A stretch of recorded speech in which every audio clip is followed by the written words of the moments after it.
At Healthcare Partners Medical Group, our mission is to provide the highest quality of healthcare to each and every patient. With 5 locations in Pahrump, we are local doctors you know and trust. We want to thank you for choosing us. Quality care starts here.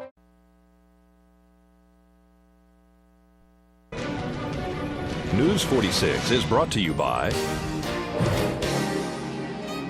Healthcare Partners. News is also brought to you by Comfort Hospice Care, where we give our patients and their loved ones peace of mind, knowing we provide the highest quality of care 24 hours a day, 7 days a week. For more information, call 775-751-0349. News is also brought to you by Hope Cancer Care of Nevada, providing quality cancer care in a spa-like setting. We are Pahrump's only chemotherapy center. Call 1-800-881-4226. News is also brought to you by Bees Embroidery and Garment Printing, specializing in custom and personalized decoration of gifts, garments, and more. Call 775-727-9444.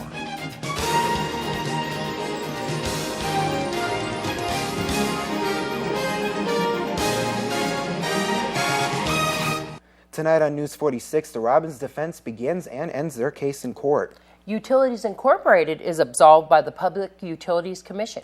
And Pahrump Valley High School holds an open house. News 46 starts now. You're watching KPVM News 46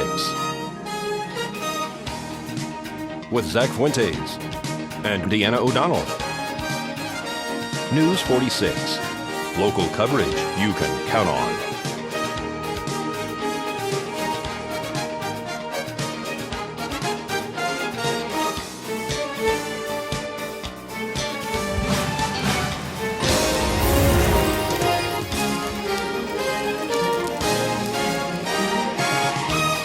Good evening, everyone. It's Wednesday, November 14th, 2012. I'm Zach Fuentes. And I'm Deanna O'Donnell for News 46. The defense for Daniel Robbins began and rested their case in court today. Robbins took the stand in his own defense for the August 2011 shooting.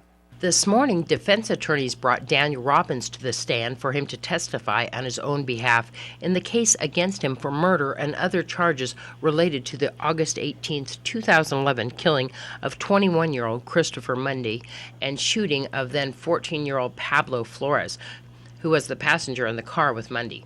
Robbins testified that he retrieved his 9mm weapon after hearing his wife scream that Mundy was at the Robbins home located at 940 Benson Circle.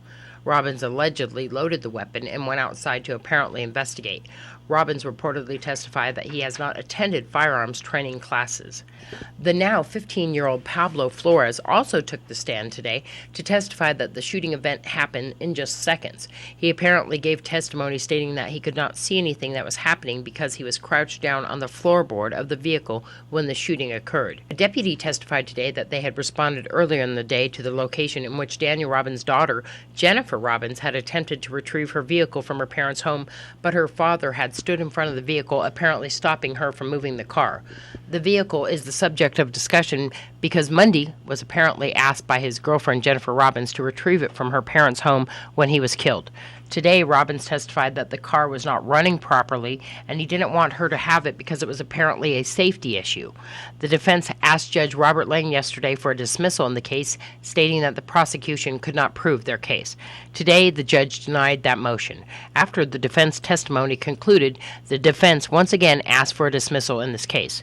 Closing arguments are set for Monday afternoon at 1:15. The jury will then have the case and decide the fate of Daniel Robbins. This is Deanna O'Donnell for News 46.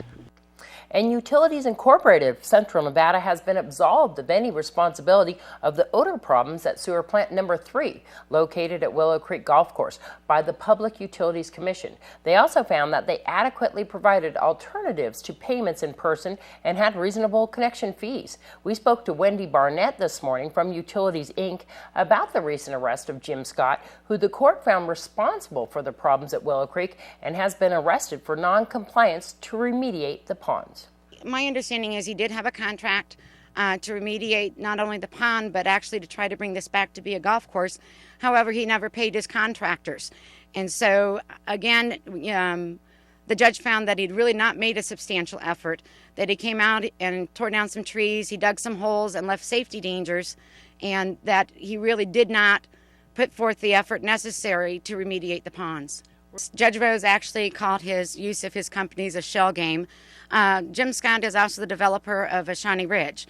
That entity was known as Pahrump 88. It too has filed bankruptcy and not fulfilled the obligations under their contract. He left UICN no legal way to provide service to the homes that he built and sold to people without having service to their house. And the Public Utilities Commission and UICN worked very hard.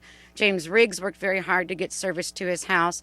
And Jim Scott did not even comply with the order from the Public Utilities Commission about how to get service to those 10 homes, including the James and Toby Riggs. And James Riggs is the one that unfortunately took his own life after his wife passed on.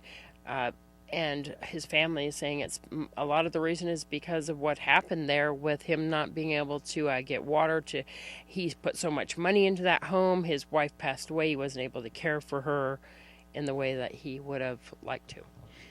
I don't know what to say to the family. I have been in James and Toby Riggs' house.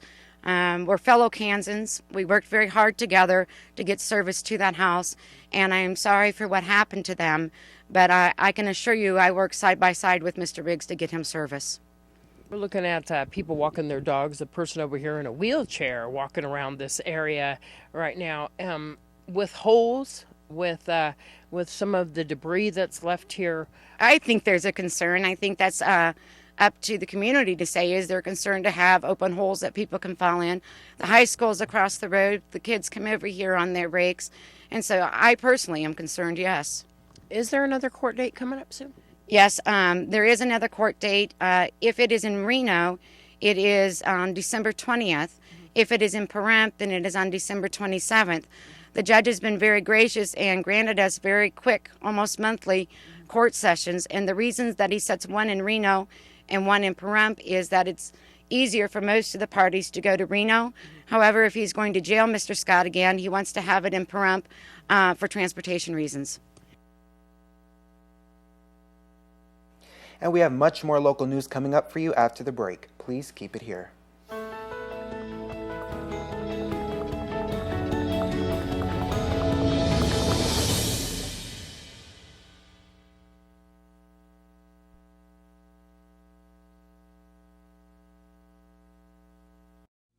Join us at the Pahrump Nugget Hotel and Casino with the #1 gaming experience and entertainment. The Pahrump Nugget has the #1 dining experience at Stockman Steakhouse, Golden Harvest Cafe, and the Gold Miners Buffet. Come get your game on at the Pahrump Nugget Hotel and Casino.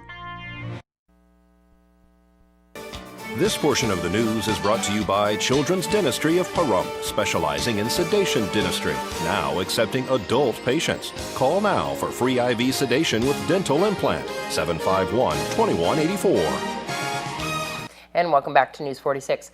The American Cancer Society is marking the 37th annual Great American Smokeout tomorrow, November 15th, by encouraging smokers to use the date to make a plan to quit or to plan in advance to quit smoking that day. By quitting, even for one day, smokers will be taking an important step towards a healthier life, one that can lead to reducing cancer risk. We have a scam warning. A document that appears to look like a reward from the 8th Judicial District Court is a scam. As legitimate as it appears, a closer look at the document shows mistakes, but what is most concerning is a listed fee. The document says, thanks to a judgment, you are owed tens of thousands of dollars, but that can only be received if a $2,000 court fee is paid first. A court spokesperson says that's a huge red flag. If you receive this document, call the clerk's office at 702-671-0530 or report the matter to law enforcement. And KPVM would like to congratulate the Pahrump Valley High School Lady Trojan soccer team on winning the state championship once again. It's this team's second state title in a row. We'd also like to congratulate music director Eric Kunze and the Pahrump Valley High School Marching Band for finishing their marching band season with the score of excellent at this weekend's Sierra Vista competition and taking first place for music effect and performance. Way to go, Trojans. Good job, you guys. And an open house was held at Pahrump Valley High School, complete with tours of the new facility and a barbecue for all to enjoy. Grand opening, reopening. Grand opening for the new building, which is the two-story building on the backside, south side of the campus that the students were in moved into in January of last year, second semester, and we vacated this building, the Zero building, the old structure that was the original, and we just got occupancy back in probably September to come in here. So we moved over Columbus Day weekend, and we're about 90%, or the staff is about 90% moved into this facility. It's parent-teacher conferences, so we combined with the high school and the district to have a grand event for the community, grand opening, reopening, to invite people in.